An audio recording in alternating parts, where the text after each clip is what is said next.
Bueno, mi columna de hoy, esta columna que he querido grabar para todos ustedes, se llama Ecopetrol no se democratizó, Uribe la privatizó. Y esto con ocasión a lo que ha venido sucediendo con la jugadita que hizo Luigi Echeverri, el exgerente de la campaña de Iván Duque, en la pasada asamblea de accionistas, lo que quiere hacer el uribismo con Ecopetrol, con ocasión a este episodio del que han hablado distintos medios a nivel nacional, del que se pronunció nuestro próximo presidente Gustavo Petro, escribí esta columna que quiero compartir con cada uno y cada uno de ustedes. Ahora que el uribismo y su candidato Fico le pusieron malicia al término democratizar, porque vienen criticando el uso de ese término por parte nuestra, toca recordarles que ellos fueron los que usaron el término cuando vendieron al capital privado empresas como Isagen, ISA o Ecopetrol. Utilizaron el término democratización. Democratización que en estos casos en particular fueron el disfraz, el velo para tratar de esconder la privatización o su expropiación, pues le trasladaron bienes públicos de altísima plusvalía a favor de especuladores, fondos de inversión o fondos de pensiones. Sobre Ecopetrol lo demuestra la erosión del número de accionistas. De 500.000 accionistas en el año 2007, hoy solo quedan poco más o menos de 250.000.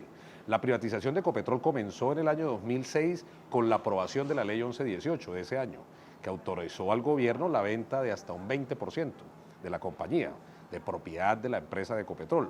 Vale mencionar que aquí yo ni siquiera era dirigente de la USO, porque es importante mencionar esto para efectos de romper algunos mitos que se generan. Es decir, fue en el año 2006 cuando empezó a entrar capital privado a la empresa de todos los colombianos.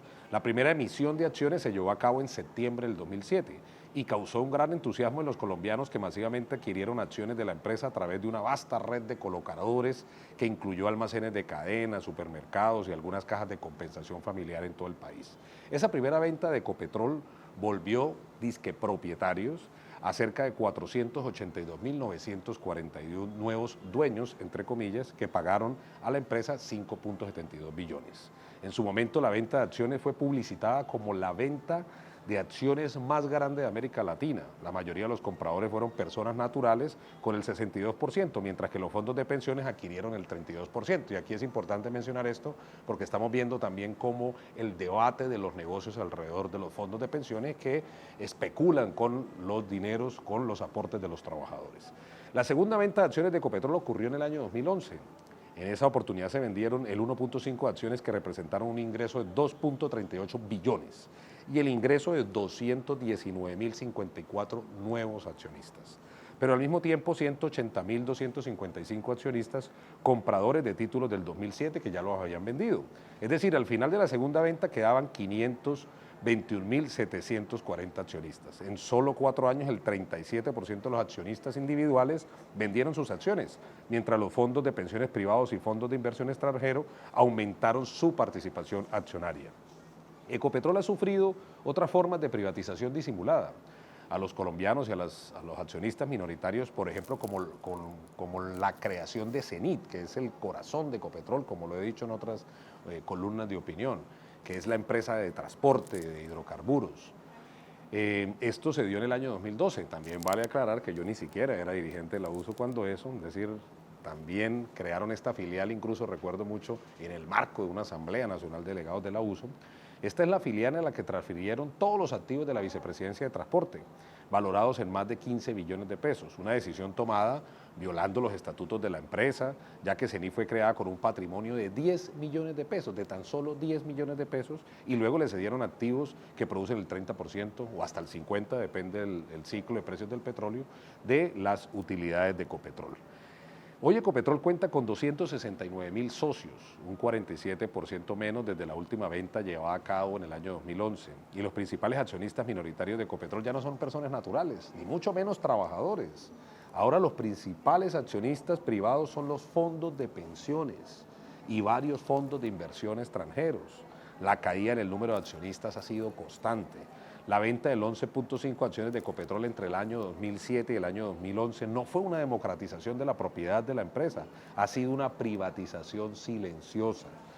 Cada año cerca de 30.000 personas naturales venden sus acciones y la consecuencia es que hoy solo poseen el 2.72% de las acciones, mientras los fondos de inversión privados ahora son propietarios del 8.79% y la nación sigue siendo el accionista mayoritario con el 88.49% restante.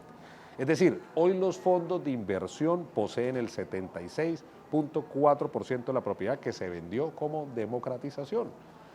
La principal razón por la que las personas naturales venden sus acciones es el alto costo financiero que tienen que pagar a las firmas de intermediación de valores para administrar sus acciones, llevar los registros y pagar los dividendos decretados por la asamblea de accionistas. Esta es una constante queja en las asambleas de accionistas de Ecopetrol y que en muchos casos terminan por consumir todos los dividendos que reciben estos accionistas minoritarios y que incluso han generado cuentas de cobro hacia ellos.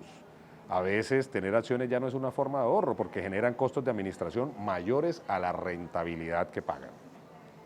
Tampoco sirve de estímulo la dictadura ejercida por la Junta Directiva de Ecopetrol, que presenta propuestas y sin permitir la deliberación son aprobadas, como la ampliación del periodo de los miembros de Junta Directiva de Ecopetrol, la autorización de la prima de seguridad jurídica, que no tuvo deliberación, ni mucho menos, y pues un accionista proponer que le parecía fantástica pues la labor de la Junta que llevó a que estos personajes se extendieran unilateralmente el periodo sin poner sobre la mesa al menos sus renuncias irrevocables como un acto de mera decencia política con el gobierno que llegue, independientemente que sea, pero esto es una jugada, una patada, creemos nosotros, obviamente a un eventual gobierno de Gustavo Petro. Debe revivirse.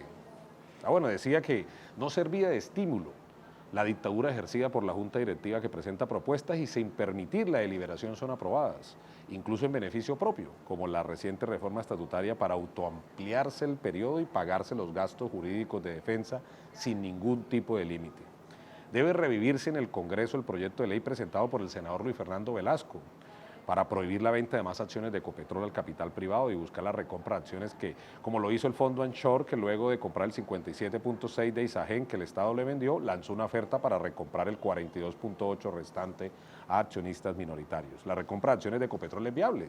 Muchas personas naturales están dispuestas a vender por los costos administrativos, además la empresa pasaría a recibir 12% más de utilidades y Ecopetrol sería nuevamente 100% estatal.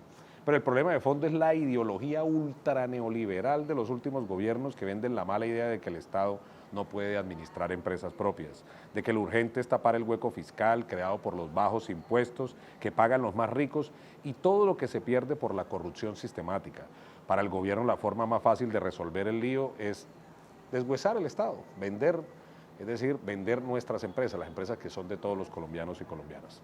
Además, los gremios económicos sueñan con la venta de Ecopetrol para que la riqueza de los colombianos y las colombianas se conviertan en créditos blandos que reciban sus empresas, capital barato para sus negocios de infraestructura sin aportar capital propio y que el Estado asuma el riesgo para que las utilidades les entren pulpitas. Al final, es decir, el capital privado y el modelo neoliberal nos ha ganado ese debate, es decir, ha incrustado en nuestra cultura esa conclusión de que los bienes públicos son bienes de nadie y por lo tanto susceptibles de apropiación privada y de negocios, porque básicamente lo que se hacen son negocios. Bueno, espero que esta columna sirva pues para el debate político del momento, para que nos demos cuenta de la actuación del Uribe, del uribismo, del Centro Democrático, del Duque Uribismo, también encabezado por Luis Echeverri de Ecopetrol, y obviamente una invitación para que los trabajadores, las trabajadoras, la Unión Sindical Obrera se vincule de fondo en este debate para quitarle el uribismo, de las garras del uribismo a la empresa colombiana de petróleos y, ¿por qué no?, pensar en que seamos los trabajadores y la organización sindical quienes podamos también estar en la cogestión, en la codeterminación y en la coadministración de la empresa de todos los colombianos, Ecopetrol, para que sea quien lidere la transición energética que está en el centro del corazón del programa de gobierno de Gustavo Petro. Mil y mil gracias y bueno, gracias por leer nuestra columna.